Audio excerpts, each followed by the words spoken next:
ഒരു മനുഷ്യായുസ് മുഴുവൻ ജീവിക്കാൻ ആവശ്യമായതും ഏത് പ്രതിസന്ധികളെയും തരണം ചെയ്യാൻ ആവശ്യമായ ഇന്ധനം നിറയ്ക്കുന്നതുമാണ് വിദ്യാഭ്യാസമെന്ന് retired superintendent of police Lalji. Kochi നഗരസഭ 13-ാം ഡിവിഷന്റെ ആഭിമുഖ്യത്തിൽ സംഘടിപ്പിച്ച അക്ഷരശ്രീ പ്രതിഭാ സംഗമവും പ്രതിഭാ പുരസ്കാര വിതരണവും ഉദ്ഘാടനം ചെയ്ത് സംസാരിക്കുകയായിരുന്നു അദ്ദേഹം. വിദ്യാഭ്യാസ രംഗങ്ങളിലും കലാകായിക സാമൂഹിക രംഗങ്ങളിലും വിജയം കൈവരിച്ചവരെ ചടങ്ങിൽ ആദരിച്ചു. കൊച്ചി നഗരസഭ 13-ാം ഡിവിഷന്റെ ആഭിമുഖ്യത്തിൽ സംഘടിപ്പിച്ച അക്ഷരശ്രീ പ്രതിഭാ സംഗമവും പ്രതിഭാ പുരസ്കാര വിതരണവും പള്ളുരുത്തി കടേഭാഗം ഡോൺ പബ്ലിക് സ്കൂളിൽ retired superintendent of police Lalji ഉദ്ഘാടനം ചെയ്തു. ഒരു മനുഷ്യായുസ് മുഴുവൻ ജീവിക്കാൻ ആവശ്യമായതും ഏതു പ്രതിസന്ധികളെയും തരണം ചെയ്യാൻ ആവശ്യമായതുമായ ഇന്ധനം നിറക്കുന്നതാണ് വിദ്യാഭ്യാസമെന്ന് അദ്ദേഹം ഉദ്ഘാടന പ്രസംഗത്തിൽ പറഞ്ഞു. ഗുരുദേവന്റെ സമാധി ദിനം കൂടിയാണ്. അദ്ദേഹമാണ് വിദ്യ കൊണ്ട് പ്രബുദ്ധരാകൂ എന്ന് നമ്മളെ ഉദ്ഘോഷിച്ചത്. സംഘടിച്ചു ശക്തരാകൂ എന്ന് പറഞ്ഞെങ്കിലും അതിനേക്കാൾ ബലത്തോടുകൂടി അദ്ദേഹം ഉദ്ഘോഷിച്ചത് വിദ്യ കൊണ്ട് പ്രബുദ്ധരാകുക എന്നുള്ളതാണ്. വിദ്യ എന്തു തരുന്നു? വിദ്യ അധികാരം തരുന്നുണ്ട്. അധികാര സ്ഥാനങ്ങളിലേക്കുള്ള കടന്നുകയറ്റത്തിനുള്ള മാർഗമാണ് വിദ്യാഭ്യാസമെന്ന് അദ്ദേഹത്തിന് അറിയാമായിരുന്നു. അതുകൊണ്ടാണ് വിദ്യ കൊണ്ട് പ്രബുദ്ധരാകുവാൻ കുറെ കൂടി ഊന്നൽ കൊടുത്തുകൊണ്ട് അദ്ദേഹം പറഞ്ഞത്. ഡിവിഷൻ കൗൺസിലർ VS ശ്രീജിത്ത് അധ്യക്ഷത വഹിച്ച ചടങ്ങിൽ KR ഗിരീഷ് രുദ്രാക്ഷൻ മുഖ്യാതിഥിയും കൗൺസിലർ CR സുധീർ മുഖ്യപ്രഭാഷകനുമായിരുന്നു.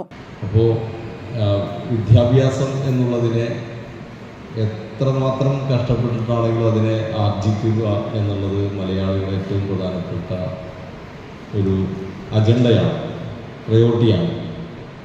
അതിനോട് ചേർന്ന് നിൽക്കുക എന്നുള്ള ഉദ്ദേശം വെച്ചുകൊണ്ടാണ് കോവിഡ് കാലത്ത് ഈ ഡിവിഷനിൽ ഈ പ്രവർത്തനം ആരംഭിച്ചത്. മേൽത്തട്ടിൽ നിന്ന് ഉയർന്നു വന്ന് ഇന്ന് ഉന്നത മേഖലയിൽ ഒരുപാട് തൊഴിലവസരങ്ങൾ സൃഷ്ടിക്കുന്ന ഗിരീഷ് അടക്കം വേദിയിലും നമ്മുടെ പ്രിയപ്പെട്ട ധർമ്മഞ്ചേട്ടൻ ഇരിപ്പുണ്ട്.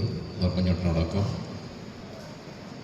വേദിയിലും സദസ്സിലും ഇന്ത്യയിൽ എവിടെയും എത്തിച്ചേരുന്ന ഈ ഒരു അവസരത്തിൽ നമ്മുടെ നാട്ടിലെ ആളുകളെയും കുട്ടികളെയും കൂട്ടുകാരെയും ഒപ്പം ചേരുന്നവരെയും എല്ലാവരെയും കൈപിടിച്ചു നടത്തുക എന്നുള്ള ഉദ്യമമാണ് അക്ഷരശ്രീയുടെ പിന്നിലുള്ളത്.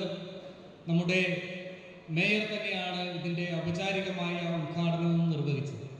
Kalaratna KM Dharman, Venugopal Vempilly, Saint Dominic school principal sister Dani Chakkunkal, SDPY head mistress Bindu Raghavan, PMSC bank vice president K Suresh, Devika Manoj, KC Arunkumar, AP Rasheed, Muhammad Basheer, Bibin Kumar, retired അധ്യാപകൻ Anwar, AA George, Aksharashree coordinator RK Chandrababu, VM Dhaneesh Kumar തുടങ്ങിയവർ സംസാരിച്ചു. 10ാം ക്ലാസ് മുതൽ ഡിഗ്രി തലം വരെ വിജയിച്ചവരെയും A+ നേടിയവരെയും ഉപരിപഠനത്തിൽ റാങ്ക് നേടിയവരെയും കലാകായിക സാമൂഹിക തലങ്ങളിൽ വിജയം കൈവരിച്ചവരെയും ചടങ്ങിൽ ആദരിച്ചു. News bureau, Kochi. കമ്പ്യൂട്ടറിൽ നിങ്ങളുടെ കാഴ്ച പരിശോധിക്കുവാൻ ക്വാളിഫൈഡ് ഒപ്ട്രോമെട്രിസ്റ്റിന്റെ സേവനം ലഭ്യമാണ്. KR opticals, near federal bank, Palluruthy. Specs world, opposite TB hospital, Karuvelippady. KR opticals, combustion മുക്ക്, കുമ്പളങ്ങി.